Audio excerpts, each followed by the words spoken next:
بسم اللہ الرحمن الرحیم نحمدہ ونصلی علی رسولہ الکریم اما بعد 24واں پارہ 3 حصوں پر مشتمل ہے۔ سورۃ الزمر آیت نمبر 32 سے لے کر اختتام سورت تک، سورۃ المؤمن اور سورہ حامیم سجدہ، اس کی ابتدائی 46 آیات۔ اس پارے کے آغاز میں اللہ تعالیٰ نے ساری دنیا کے انسانوں کو 2 حصوں میں تقسیم کیا اور پوری دنیا کو 2 قومیں ذکر کیا، ایک مومن اور ایک کافر۔ کافر وہ قوم ہے جو اللہ پر جھوٹ بولتی ہے اور قرآن اور رسول اللہ صلی اللہ علیہ وسلم کی تکذیب کرتی ہے، ان کا ٹھکانہ جہنم ہے۔ الیس فی جہنم مثوی للکافرین۔ اور دوسری قوم والذی جاء بالصدق وصدق بہ اولئک ھم المتقون، ایمان والوں کی ہے جو اللہ اور اس کے رسول کے بتائے ہوئے احکامات کے مطابق زندگی گزارتی ہے، ان کی جزا جنت ہے۔ لیکن اس کے ساتھ ساتھ اللہ تعالیٰ کی خصوصی رحمت اور اس کے فضل و احسان میں سے یہ بھی ہے کہ وہ اپنے بندوں کو مایوس نہیں کرتا۔ اس کی رحمت اور توبہ کا دروازہ خطا کاروں، مجرموں اور کافروں کے لیے کھلا رہتا ہے، اور انہیں خود توبہ اور رجوع الی اللہ کی دعوت بھی دیتا ہے، جیسا کہ مسلم شریف کی حدیث مبارکہ ہے، اللہ اشد فرحا بتوبۃ عبدہ حین یتوب الیہ، کہ جب اللہ تعالیٰ اپنے بندے سے اس وقت سب سے زیادہ خوش ہوتے ہیں جب وہ اللہ کی طرف توبہ کرتا ہے۔ یہاں پر بھی اللہ تعالیٰ نے فرمایا، قل یا عبادی الذین اسرفوا علی انفسہم لا تقنطوا من رحمت اللہ ان اللہ یغفر الذنوب جميعا انہ هو الغفور الرحیم، کہ فرما دیجئے اے میرے بندو، وہ بندے جنہوں نے اپنے اوپر زیادتی کی ہے، تم اللہ کی رحمت سے مایوس نہ ہو، بے شک اللہ سارے گناہوں کو معاف کر دے گا، یقیناً وہ بے حد بخشنے والا انتہائی مہربان ہے۔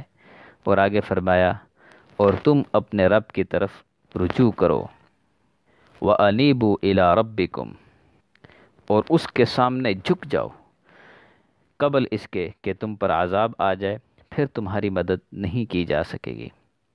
قیامت کے مناظر کو بیان کرتے ہوئے آیت نمبر 60 میں سے لے کر 75 تک مختلف مناظر کو بیان فرمایا۔ وَيَوْمَ الْقِيَامَةِ تَرَى الَّذِينَ كَذَبُوا عَلَى اللَّهِ وُجُوهُهُمْ مُسْوَدَّةٌ، آگے فرمایا وَنُفِخَ فِي الصُّورِ فَصَعِقَ مَنْ فِي السَّمَاوَاتِ وَمَنْ فِي الْأَرْضِ إِلَّا مَنْ شَاءَ اللَّهُ، کہ سور پھونکا جائے گا تو آسمان اور زمین میں جتنے ہیں سب بے ہوش ہو جائیں گے، سوائے اس کے جسے اللہ چاہے۔ پھر دوسری بار پھونکا جائے گا، ثُمَّ نُفِخَ فِيهِ أُخْرَى فَإِذَا هُمْ قِيَامٌ يَنظُرُونَ، تو سب لوگ پل بھر میں کھڑے ہو کر دیکھنے لگیں گے۔ وَأَشْرَقَتِ الْأَرْضُ بِنُورِ رَبِّهَا، اور زمین اپنے پروردگار کے نور سے چمک اٹھے گی، اور نامہ اعمال سامنے رکھ دیا جائے گا، اور انبیاء اور سب گواہوں کو حاضر کیا جائے گا، اور لوگوں کے درمیان بالکل حق کے مطابق فیصلہ کیا جائے گا۔ وَقُضِيَ بَيْنَهُمْ بِالْحَقِّ وَهُمْ لَا يُظْلَمُونَ، اور کسی پر کچھ بھی ظلم نہیں ہوگا۔ آگے فرمایا وَسِيقَ الَّذِينَ كَفَرُوا إِلَى جَهَنَّمَ زُمَرًا وَسِيقَ الَّذِينَ اتَّقَوْا رَبَّهُمْ إِلَى الْجَنَّةِ زُمَرًا، کہ کافروں کو گروہ در گروہ جہنم کی طرف اور اہل تقوی کو جنت کی طرف لے جایا جائے گا۔ دوسرا حصہ سورۃ المؤمن پر مشتمل ہے۔ یہ سورت، اس کو ایک نام غافر بھی ہے، یہ ترتیب کے اعتبار سے 40ویں اور نزول کے اعتبار سے 60ویں نمبر پر مکہ میں نازل ہوئی۔ اس میں 85 آیات، 9 رکوع ہیں۔ ایک بندہ مومن کی ذکر کی وجہ سے اس سورت کا نام سورہ مومن رکھا گیا۔ غافر نام اس وجہ سے بھی ہے کیونکہ ایک جگہ پر غافر الذنب کا لفظ آیا ہے، یہ اللہ کی صفت ہے۔ اس سورت کا موضوع حق و باطل کے درمیان معرکہ ہے۔ ابتدا میں دائمی معجزہ قرآن پاک کا تذکرہ کرنے اور اس کا وحی الہی ہونے کے ذکر کرنے کے بعد اللہ کی 4 صفات اکٹھی بیان کی گئی: غافر الذنب، وقابل التوب، شدید العقاب، ذی الطول، لا الہ الا ہو، الیہ المصیر۔ گناہ معاف کرنے والا، توبہ قبول کرنے والا، سخت سزا دینے والا، اور بندوں پر فضل و احسان کرنے والا۔ پھر آیت نمبر 7 سے لے کر 9 تک بتایا کہ اہل ایمان کے لیے وہ فرشتے جنہوں نے اللہ کے عرش کو اٹھایا ہوا ہے، وہ ان کے لیے، ایمان والوں کے لیے دعا کرتے ہیں: الذین یحملون العرش ومن حولہ یسبحون بحمد ربہم ویؤمنون بہ ویستغفرون للذین آمنوا۔ وہ دعا یہ کرتے ہیں: اے ہمارے رب، کائنات کی کوئی چیز تیری رحمت اور علم کے احاطہ سے باہر نہیں، پس تو توبہ کرنے والوں کی مغفرت فرما، دوزخ کے عذاب سے انہیں محفوظ فرما۔ اے ہمارے رب، ہمیشہ کے باغات میں انہیں داخل فرما جس کا تو نے ان سے وعدہ کیا ہے، اور ان کے آباء و اجداد اور نیک اولاد اور نیک بیویوں کو بھی جنت میں داخل فرما، اور ان کو عذابوں سے بچائے رکھ۔ فرعون اور بندہ مومن کا تذکرہ بھی اس صورت کے اندر موجود ہے۔ یہ قرآن پاک کا ایک خاص اسلوب ہے کہ ترغیب کے بعد ترہیب، جنت کے بعد جہنم، اہل ایمان کے بعد اہل کفر کا تذکرہ کرتا ہے۔ یہاں بھی جنتیوں کے ذکر کے بعد ایک جہنمی فرعون کا ذکر کیا کہ جب موسیٰ علیہ السلام کو فرعون کی طرف حق دے کر بھیجا گیا تو فرعون نے موسیٰ علیہ السلام کے قتل کا ارادہ کیا۔ ایک شخص جو خفیہ طور پر ایمان قبول کر چکا تھا، جب قتل کا مشورہ ہو رہا تھا تو اس نے موسیٰ علیہ السلام کے دفاع میں کھڑے ہو کر کہا: وقال رجل مؤمن من آل فرعون یکتم ایمانہ اتقتلون رجلا ان یقول ربی اللہ وقد جاءکم بالبینات من ربکم، کہ تم ایک ایسے آدمی کو قتل کرنا چاہتے ہو جو یہ کہتا ہے کہ میرا رب اللہ ہے اور اپنے موقف پر واضح دلائل رکھتا ہے۔ لیکن فرعون آج کل کے ڈکٹیٹروں کی طرح اپنی بات پر اڑا رہا اور اپنے منہ سے نکلی ہوئی ہر بات حرف آخر سمجھتا رہا۔ یہ ایسے لوگ ہیں جو اپنے آپ کو عقل کل سمجھتے ہیں اور کسی بڑے سے بڑے عالم کی رائے کو بھی خاطر میں نہیں لاتے۔ چنانچہ اس بندہ مومن کی تقریر اس قدر متاثر کن تھی کہ دربار میں سناٹا چھا گیا۔ فرعون کو خطرہ لاحق ہو گیا کہ میرے درباری اس کی باتوں سے متاثر نہ ہو جائیں۔ چنانچہ اس بندہ مومن کی تقریر کا اثر زائل کرنے کے لیے، اس کی تقریر کو مذاق ہی مذاق میں اڑانے کے لیے اپنے وزیر حامان کو کہا: وقال فرعون یا حامان ابن لی صرحا لعلی ابلغ الاسباب، کہ میرے لیے بلند و بالا عمارت تعمیر کرو تاکہ میں بھی دیکھوں موسیٰ علیہ السلام کا خدا کہاں ہے۔ اور یہی چالاک حکمرانوں کا وتیرہ ہوتا ہے کہ یا تو مخالف کو ڈرا دھمکا کر چپ کروا دیا جائے یا اس کی بات کو مذاق میں اڑا دیا جائے۔ چنانچہ وہ مرد مومن تو عذاب سے بچ گیا، جبکہ فرعون اور اس کے ساتھی عذاب کی لپیٹ میں آ گئے۔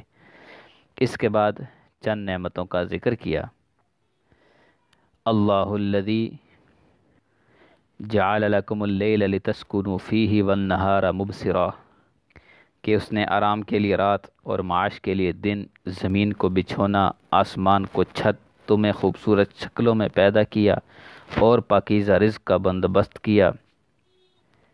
هو الذی خلقکم من تراب ثم من نطفہ ثم من علقہ، تخلیق کے مختلف مراحل، پھر بچپن میں کمزور، جوانی میں طاقت، بڑھاپے میں دوبارہ بچپن والا حال، پھر اس کے بعد موت، اور موت کے بعد دوبارہ زندگی دی جاتی ہے۔ اس کے بعد آخر صورت میں آیت نمبر 82 سے لے کر 85 تک آپ علیہ الصلاۃ والسلام کو تسلی دی کہ جب کفار کا مذاق حد سے بڑھا تو اللہ تعالیٰ نے آپ کو تسلی دیتے ہوئے کہا کہ سابقہ تباہ شدہ اقوام پر غور کر لیں، وہ بھی ایسے ہی سرکش تھے لیکن غالب ہمیشہ حق ہی ہوا ہے۔ تیسرا حصہ سورہ حامیم سجدہ کی ابتدائی 46 آیات پر مشتمل ہے۔ 8 آیات اگلے پارے کے شروع میں ہیں، سب کا خلاصہ مکمل اسی جگہ پر پیش کیا جاتا ہے۔ یہ سورت ترتیب کے اعتبار سے 41ویں اور نزول کے اعتبار سے 61 نمبر پر مکہ میں نازل ہوئی۔ اس میں 54 آیات اور 6 رکوع ہیں۔ ایسی سورت جو حروف مقطعات میں سے حامیم سے شروع ہوتی ہیں وہ 7 ہیں اور انہیں اصطلاح میں حوامیم سبعہ کہا جاتا ہے۔ یہ صورتیں جس ترتیب سے نازل ہوئی اسی ترتیب سے مصحف میں موجود ہیں۔ وہ 7 صورتیں یہ ہیں: سورہ مومن، سورہ حامیم سجدہ، سورہ شورى، سورہ زخرف، سورہ دخان، سورہ جاسیہ، سورہ احقاف۔ حضرت عبداللہ بن عباس رضی اللہ تعالیٰ عنہ فرماتے ہیں، ہر چیز کا مغز ہوتا ہے اور قرآن کریم کا مغز یہ الحامیم ہیں۔ ابتدا میں مشرکین کی شرارت کا ذکر کرتے ہوئے فرمایا، وَقَالُوا قُلُوبُنَا فِي أَكِنَّةٍ مِّمَّا تَدْعُونَا إِلَيْهِ وَفِي آذَانِنَا وَقْرٌ، کہ جس چیز کی طرف تم ہمیں بلا رہے ہو اس کے لیے ہمارے دل غلافوں میں لپٹے ہوئے ہیں، ہمارے کان بہرے ہیں، ہمارے اور تمہارے درمیان ایک پردہ حائل ہے، لہٰذا تم اپنا کام کرتے رہو، ہم اپنا کام کر رہے ہیں۔ اس کے بعد آپ علیہ الصلوۃ والسلام کا تعارف کرواتے ہوئے فرمایا کہ آپ فرما دیجئے، انما انا بشر مثلکم یوحی الی انما الہکم الہ واحد، کہ میں تو تم ہی جیسا ایک انسان ہوں، البتہ فرق یہ ہے کہ مجھ پر وحی نازل ہوتی ہے کہ تمہارا خدا بس ایک ہی خدا ہے۔ پھر اللہ کا تعارف کرواتے ہوئے آیت نمبر 9 سے لے کر 12 تک فرمایا، الذی خلق الارض فی یومین وتجعلون له اندادا، کہ اللہ تو وہ ہے جس نے زمین کو 2 دن میں پیدا کیا، وہی سارے جہانوں کی پرورش کرنے والا ہے، اسی نے زمین میں جمے ہوئے پہاڑ پیدا کیے، پھر آسمان کو بنایا، 2 دن میں 7 آسمان بنائے اور قریب والے آسمان کو چراغوں سے سجایا اور محفوظ بنایا۔ پھر اس کے بعد اس دعوت کے منکرین کا انجام بتاتے ہوئے کہ متعلق بتاتے ہوئے قوم عاد کا ذکر کیا۔ قوم عاد کو جسمانی قوت عطا کی، اس قوت و طاقت پر بجائے شکر کے وہ گھمنڈ میں مبتلا ہوئے تو اللہ نے تیز اور ٹھنڈی ہوا کا عذاب مسلط کیا۔ فَأَرْسَلْنَا عَلَيْهِمْ رِيحًا صَرْصَرًا فِي أَيَّامٍ نَحِسَاتٍ لِنُذِيقَهُمْ عَذَابَ الْخِزْيِ فِي الْحَيَاةِ الدُّنْيَا۔ یہ عذاب مسلسل 7 دن تک رہا، ہوا نے انہیں یوں پٹخا گویا کہ وہ بحیثیت کیڑے مکوڑے اور خس و خاشاک ہوں۔ اسی طرح جب قوم سمود نے ایک ساتھ اپنے کانوں اور دل کے پردے اور آنکھیں بند کی اور اپنی مستیوں اور عیاشیوں میں مصروف ہو گئے تو ایک تیز چنگاڑ آئی جس سے ان کے کانوں کے پردے پھٹ گئے اور زلزلہ نے ان سب کو ہلاک کر دیا۔ پھر مومنین کا تعارف کرواتے ہوئے مومنین کے نمایاں وصف استقامت کو بیان کیا۔ ان الذين قالوا ربنا الله ثم استقاموا تتنزل عليهم الملائكة الا تخافوا ولا تحزنوا وابشروا بالجنة التي كنتم توعدون، کہ جب انہوں نے ایک بار اللہ کو اپنا رب کہہ دیا تو اب زندگی بھر اپنے قول و قرار پر جم گئے، اپنی بات پر ڈٹے رہے۔ یہی استقامت ہی ولایت ہے اور استقامت سب سے بڑی کرامت ہے۔ اصحاب استقامت میں سے بھی اللہ کے نزدیک سب سے معزز اور قابل تحسین وہ لوگ ہیں جو وَمَنْ أَحْسَنُ قَوْلًا مِّمَّنْ دَعَا إِلَى اللَّهِ وَعَمِلَ صَالِحًا وَقَالَ إِنَّنِي مِنَ الْمُسْلِمِينَ، جو حکمت اور بصیرت اور اخلاص کے ساتھ اللہ کی طرف دعوت دیتے ہیں اور جب کوئی مشکل آتی ہے تو صبر کرتے ہیں۔ آیت نمبر 47 میں فرمایا، الیہ یرد علم الساعہ وما تخرج من ثمرات من اکمامها، کہ عالم الغیب صرف اللہ کی ذات ہے، قیامت کی حتمی تاریخ وقوع کا علم صرف اللہ کو ہے۔ لوگ اپنے خرید و فروخت اور ذاتی دلچسپیوں میں سے اس قدر منہمک ہوں گے کہ دین و دنیا سے بے نیاز ہوں گے کہ اچانک قیامت واقع ہو جائے گی۔ اور اس کے بعد آیت نمبر 53 میں قرآن پاک کا دائمی معجزہ ہونا ذکر فرمایا، سَنُرِيهِمْ آيَاتِنَا فِي الْآفَاقِ وَفِي أَنفُسِهِمْ حَتَّى يَتَبَيَّنَ لَهُمْ أَنَّهُ الْحَقُّ أَوَلَمْ يَكْفِ بِرَبِّكَ أَنَّهُ عَلَى كُلِّ شَيْءٍ شَهِيدٌ کہ عنقریب ہم انہیں ایسی نشانیاں کائنات میں بھی دکھائیں گے اور خود ان کے اپنے وجود میں بھی دکھائیں گے، یہاں تک کہ ان پر یہ بات کھل کر سامنے آئے گی کہ یہی حق ہے۔ اللہ کا یہ وعدہ سچا تھا، 1400 سال سے اس کی سچائی ظاہر ہو رہی ہے۔ آئے روز ایجادات اور انکشافات کا ایک نیا جہاں ہمارے سامنے آ رہا ہے۔ کوئی دن نہیں جاتا جب انسان اور کائنات میں کوئی نئی تخلیق، کوئی نیا انکشاف سامنے نہ آتا ہو۔ کیا کبھی انسان نے سوچا تھا کہ انسان چاند پر جا سکتا ہے، پوری زمین کے ارد گرد گھوم جائے گا؟ کسی کے وہم و گمان میں نہیں تھا کہ مشرق میں رہنے والوں کی آوازیں بما تصاویر مغرب میں دکھائی جائیں گی۔ انسان سمندروں کی تہ میں گھس کر چھپی ہوئی دنیا سے متعارف ہوگا۔